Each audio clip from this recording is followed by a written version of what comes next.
Hi friends, welcome back to my channel Mohan autotech. ఈ వీడియోలో మనం సెకండ్ హ్యాండ్ కార్ కొనే ముందు ఏమేమైతే ప్రీ చెక్స్ అయితే చేయాలో అవన్నీ క్లియర్ గా స్టెప్ బై స్టెప్ ఎక్స్ప్లెయిన్ చేస్తాను. జస్ట్ డాక్యుమెంట్ వెరిఫికేషన్ లేదా బాడీని పైన చూసి కార్ ఓకే అని తీసుకుంటే విత్ ఇన్ ఫ్యూ మంత్స్ లో మనం అయితే మోసపోతాం. సో ఈ వీడియోలో ప్రతి ప్రీ చెక్ ఏదైతే రియల్ టైం చెక్ ఉంటుందో స్టెప్ బై స్టెప్ అయితే నేను ఎక్స్ప్లెయిన్ చేస్తాను. వీడియో నచ్చితే లైక్ చేయండి, సబ్స్క్రైబ్ చేయండి, అలానే మీ ఫ్రెండ్స్ అండ్ ఫ్యామిలీస్ కి షేర్ చేయండి. Check 1 overall body view. కార్ని డిస్టెన్స్ నుంచి అయితే చూడాలి. షేడ్ డిఫరెన్స్ ఉందా, ప్యానల్ స్ట్రైట్గా ఉన్నాయా, వైట్ కలర్లో యాక్సిడెంట్ రిపేర్ చాలా ఈజీగా కనిపిస్తుంది. సో మిస్ మ్యాచ్ కనిపిస్తే అలర్ట్ అవ్వాలి. చెక్ నెంబర్ 2, ప్యానల్ గ్యాప్స్ ఇంకా డోర్స్ ఓపెన్ చేసి క్లోజ్ చేసినప్పుడు స్మూత్గా ఉండాలి. ప్యానల్ గ్యాప్స్ అనీవెన్ అయితే మేజర్ రిపేర్ అయ్యి ఉండొచ్చు.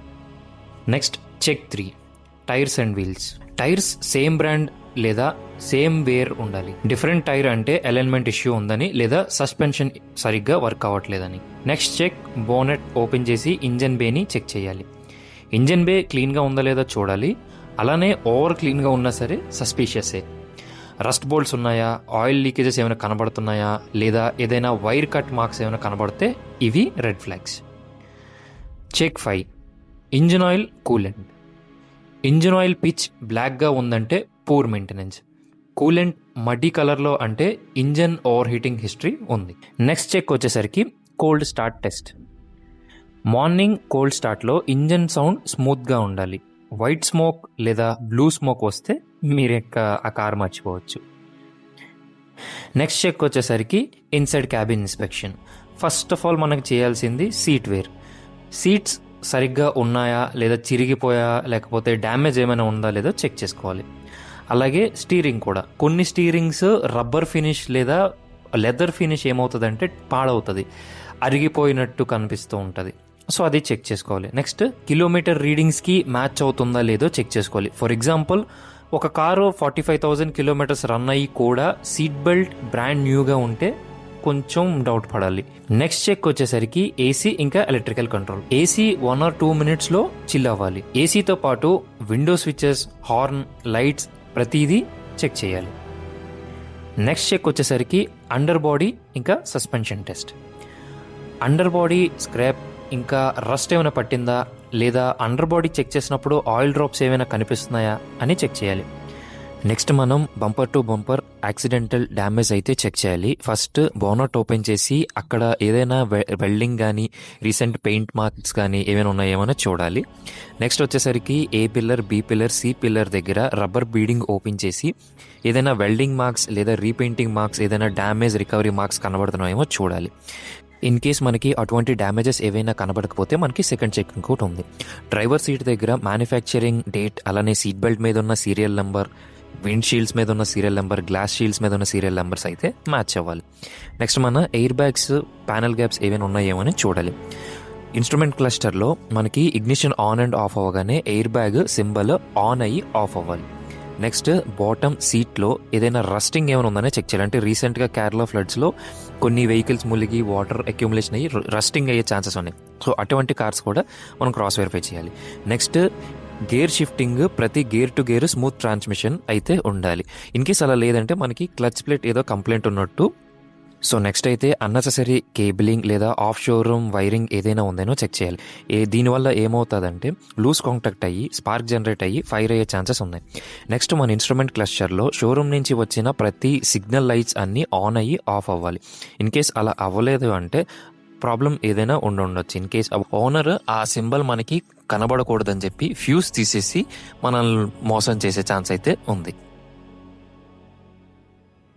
సో మనం సెకండ్ హ్యాండ్ కార్ తీసుకున్న తర్వాత మొత్తం exterior body, interior body checking అయిన తర్వాత ఖచ్చితంగా ట్రయల్ రన్కి అయితే వెళ్ళాలి. జస్ట్ మనం వెహికల్ లుక్స్ చూసుకొని లేదా ఐడియల్గా ఉన్నప్పుడు లేదు, ఇంజన్ బాగానే ఉంది, ఎటువంటి ఇష్యూస్ లేవు, ఆయిల్ లీకేజ్ లేదు, లైట్స్ అని బాగానే వర్క్ చేస్తుంది, ఏసీ కూల్ అవుతుందని కాకుండా డెఫినెట్గా ట్రయల్ రన్ అయితే వెళ్ళాలి.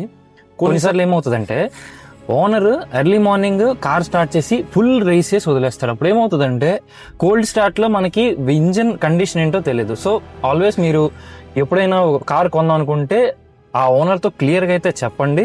మేము వచ్చినంత వరకు కార్ అయితే స్టార్ట్ చేయొద్దని ముందే చెప్పాలి. సో టెస్ట్ డ్రైవ్ అనగానే టాప్ స్పీడ్ కొట్టేసి వెహికల్ అంతా బాగానే ఉంది, స్మూత్ రన్నింగ్ ఉంది అని చెప్పి కన్క్లూజన్కి అయితే వచ్చేయొద్దు. ఖచ్చితంగా ఆఫ్ రోడింగ్ లో కూడా ట్రై చేయాలి. ఖచ్చితంగా gear to gear pickup, gear to gear sound లేదా ట్రాన్స్మిషన్ లో ఏమైనా ప్రాబ్లం ఉందా లేదా చెక్ చేసుకోవాలి.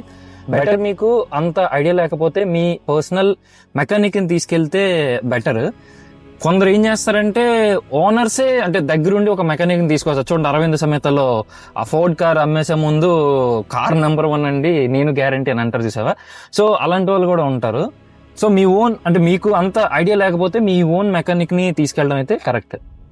స్పీడ్ బ్రేకర్లు ఎక్కినప్పుడు సస్పెన్షన్ సరిగ్గా లేకపోతే మనకి సస్పెన్షన్ బాడీకి తగులుతున్న సౌండ్ వస్తుంది. అది పక్కా స్పీడ్ బ్రేకర్లప్పుడు చెక్ చేయాలి. Next turn indicators, ORVMs, lights, camera అన్ని మిర్రర్స్ అన్ని కరెక్ట్ గా ప్రాపర్ గా ఫిక్స్ ఉన్నాయో లేవో కూడా చూడాలి. అండ్ నెక్స్ట్ కొందరైతే ఈవినింగ్ చెకింగ్ కి రమ్మంటారు. దానివల్ల ఏమవుతుందంటే మనకి కొన్ని స్క్రాచెస్ కానీ, డెంట్స్ కానీ లేదా ఆయిల్ లీకేజెస్ కానీ ఇంజిన్ మీద మనకి క్లియర్గా అయితే కనబడదు. ఈ ఏసీ 2 నిమిషాల్లో కొంచెం కూల్ అయినట్టు కనిపిస్తుంది. నెక్స్ట్ మీకు ఇంకో చెక్ పాయింట్, ఏసీ ప్రాపర్ గా ఫంక్షన్ అవుతుందో లేదో చూపిస్తాను. ఇంజన్ లో ఒక పైప్ ఉంటుంది. మనం ఏసీ ఆన్ చేసిన కొద్ది నిమిషాలుగా పైప్ కూల్ అవ్వాలి. కొంతమంది ఏం చేస్తారంటే అప్పటికప్పుడు గ్యాస్ ఫిల్ చేసేసి ఓకే ఆ చెక్ టైం కి బాగానే ఉంది అనిపిస్తుంది, కానీ ఎక్కడైనా లీక్స్ ఉంటే ఇమీడియట్ గా గ్యాస్ మొత్తం పోతుంది. సో 60 స్పీడ్ లిమిట్ తో జస్ట్ అన్ని గేర్స్ చెక్ చేసుకుందాం, ట్రాన్స్మిషన్ కరెక్ట్ గా ఉందా లేదా అని. కార్స్ లో చాలా డ్రైవ్ మోడ్స్ ఉంటాయి. ఫ్రంట్ వీల్ డ్రైవ్ ఉంటుంది, బ్యాక్ వీల్ డ్రైవ్ ఉంటుంది, లేదా ఆల్ వీల్ డ్రైవ్ ఉంటుంది. ఇది బొలెరో బ్యాక్ వీల్ డ్రైవ్ ఇది. సో బై డిఫాల్ట్ ఇది గేర్ రాడ్ కొంచెం టైట్నెస్ అయితే ఉంటుంది. So front wheel drive cars అయితే చాలా స్మూత్ ట్రాన్స్మిషన్ ఉంటుంది. నెక్స్ట్ బ్రేకింగ్ ప్రాపర్ గా ఉందా లేదా, మనం బ్రేక్ అప్లై చేస్తున్నప్పుడు కార్ ఏమైనా ఒక వైపు లాగుతుందా అని చెక్ చేసుకోవాలి. ఇన్ కేస్ అలా ఉంటే మనకి అలైన్మెంట్ ప్రాబ్లం లేదా. కొన్నిసార్లు ఏమైనా అలైన్మెంట్ ఇష్యూ ఉంటే మనం స్టీరింగ్ ఇలా ఐడియల్ గా వదిలేస్తే కార్ ఒకవైపు పుల్ అయిపోతూ ఉంటది ఫాస్ట్ గా. మన హైవేస్ అయితే కొంచెం స్లాంట్ గా అయితే ఉంటాయి, కార్ డిఫాల్ట్ కొంచెం పుల్ అవుతుంది. కానీ ఇన్ కేస్ అలైన్మెంట్ ప్రాబ్లం ఉంటే మనకి అర్థమైపోతుంది, అంటే మరీ దారుణంగా మనం కార్ స్టీరింగ్ వదిలేగానే అలా సైడ్ కి పుల్ అయిపోతూ ఉంటుంది. నెక్స్ట్ మనం స్పీడ్ బ్రేకర్ ఎక్కినప్పుడు కానీ, దిగినప్పుడు కానీ, బంప్స్ వెళ్ళినప్పుడు కానీ కార్ ఎక్కువ బౌన్స్ అవుతుంది అనుకోండి, సస్పెన్షన్ షాక్ అబ్జార్బింగ్ లో సంథింగ్ ప్రాబ్లం ఉందని. సో అది చూసుకోండి. చాలా స్మూత్ ల్యాండింగ్ అయితే ఉండాలి. ఇప్పుడు చూడండి, ఒక స్పీడ్ బ్రేకర్ తో చూద్దాం. ఓకే, మనకి షాక్ అబ్జార్ప్షన్ పోయిందంటే కారు స్పీడ్ బ్రేకర్ ఎక్కి దిగ్గానే బౌన్స్ అయితే అవుతుంది. ఏదో లోడ్ వెహికల్ క్యారీ చేసి ఎలాగైతే బౌన్స్ అవుతుందో ఆ విధంగా అయితే బౌన్స్ అయితే అవుతుంది. సో చూసుకోవాలి, అది పిట్రోల్స్ వచ్చినప్పుడు మనకి ఎటువంటి డాంపింగ్ సౌండ్ అయితే ఉండకూడదు, అది చెక్ చేసుకోండి. ఆల్వేస్ మనం షోరూమ్ ట్రాక్ ఉన్న వెహికల్స్ కి వెళ్తే మంచిది. కొన్ని వెహికల్స్ అంటే సర్వీస్ కాస్ట్ కి భయపడి లేదా ఇంకా దీనికి వారంటీ ఏమి ఉండదు, అనవసరంగా షోరూమ్ లో ఎందుకు చేయించడం అని చెప్పి కొందరు బయటే చేయించేస్తారు సర్వీస్ కాస్ట్ కి, లేబర్ కాస్ట్ కి అయితే భయపడి. సో బెటర్ మీరు షోరూమ్ ట్రాక్ ఉన్న కార్ ని ప్రిఫర్ చేస్తే చాలా మంచిది. అండ్ ఇప్పుడు వస్తున్న మాక్సిమం BS6 వెహికల్స్ అన్ని ఎలక్ట్రానిక్ ఆపరేటెడే. సో కంప్లీట్ మాన్యువల్ నుంచి డిజిటలైజ్ అయిన ఎక్విప్మెంట్స్ అన్ని. మీరు కార్ కొనే ముందు సర్వీస్ సెంటర్ కి అయితే తీసుకొని వెళ్ళి వాళ్ళ దగ్గర యూసీ ప్యాడ్స్ ఉంటాయి, వాళ్ళు అది కనెక్ట్ చేసి కార్ లో ఏదైనా సెన్సార్ ఇష్యూ లేదా ఎలక్ట్రానిక్ ఐటమ్స్ ఏదైనా బ్రేక్ డౌన్ అంటే యాంటిసిపేటెడ్ బ్రేక్ డౌన్ ఏమైనా ఉన్నాయో అని చెప్పి మనకి వాళ్ళైతే ముందే మనకి చెప్తారు. సో దాన్ని బట్టి కూడా మనం ప్రైస్ అయితే డిసైడ్ చేయొచ్చు. నెక్స్ట్ కార్ వాల్యూ, మీరు ఇన్వాయిస్ వాల్యూ ఎంతైతే ఉందో అప్పటి నుంచి డిప్రిషియేషన్ ని కన్సిడర్ చేసుకొని కార్ వాల్యూ అయితే డిసైడ్ చేయాలి. అలానే కార్ పర్ఫార్మెన్స్ తో పాటు కార్ లో ఉన్న సేఫ్టీ ఫీచర్స్ అన్ని ప్రాపర్ గా వర్క్ అవుతుందా లేదా అది కూడా చూడండి. సీట్ బెల్ట్ పుల్ చేసి రిట్రాక్ట్ అవుతుందా లేదా. అలాగే మనం కార్ ఆన్ చేసిన తర్వాత air bag symbol light on అయ్యి ఆఫ్ అవ్వాలి. కొన్నిసార్లు ఏం చేస్తారంటే కొన్ని వార్నింగ్ సింబల్స్ కనిపించకుండా ఫ్యూజ్ అయితే డిస్కనెక్ట్ చేస్తారంటే మనం వన్స్ ఇగ్నిషన్ ఆన్ చేసిన తర్వాత అన్ని లైట్స్ ఆన్ అయ్యి ఆఫ్ అయ్యేలా చూసుకోవాలి. మీరు హై అండ్ కార్ తీసుకుంటే సేఫ్టీ డ్రైవింగ్ ఫీచర్స్ అన్ని చెక్ చేసుకోవాలి. ABS, కార్నరింగ్ ABS అలా ఉంటాయి చూసారా, అవన్నీ. నెక్స్ట్ ఇంకా డాక్యుమెంటేషన్ ఒకవేళ కమర్షియల్ వెహికల్ తీసుకుంటే ఫిట్నెస్ ఉండాలి, పర్మిట్ ఉండాలి, RC ఒరిజినల్ ఉండాలి, అండ్ ఇన్సూరెన్స్ అయితే మ్యాండేటరీ. ఇన్సూరెన్స్ టైం పీరియడ్ చూసుకోండి. అంటే ఇంకో 2-3 డేస్ లో ఎక్స్పైర్ అయిపోతుంది అంటే మళ్ళీ మీకు ఇన్స్టెంట్ గా కమర్షియల్ వెహికల్ అంటే మినిమం బర్డెన్ పడుతుంది. 30 to 50,000 బర్డెన్ అయితే పడుతుంది. అది మీ సీటింగ్ కెపాసిటీ బట్టి వేరీ అవుతుంది ఇన్సూరెన్స్ వాల్యూ. సో ఇన్సూరెన్స్ అయితే చెక్ చేసుకోండి. ప్రైవేట్స్ కార్కి వచ్చేసరికి సేమ్ ఆర్సీ పక్కా ఉండాలి. అలానే యాక్సిడెంటల్ లేదా పోలీస్ కేస్ అటువంటివి, థెఫ్ట్ కేసు కానీ అటువంటివి ఏమైనా ఉంటే మనకి గవర్నమెంట్ అప్లికేషన్స్ అయితే ఉన్నాయి. సో ఎక్కడైనా ఈ వెహికల్ మీద కంప్లైంట్ రిజిస్టర్ అయినా లేదా ఏదైనా పెండింగ్ చలానాస్ ఉన్నా సరే క్లియర్ చేసుకున్న తర్వాతే మీరు కార్ని అయితే హ్యాండ్ ఓవర్ చేసుకోవాలి.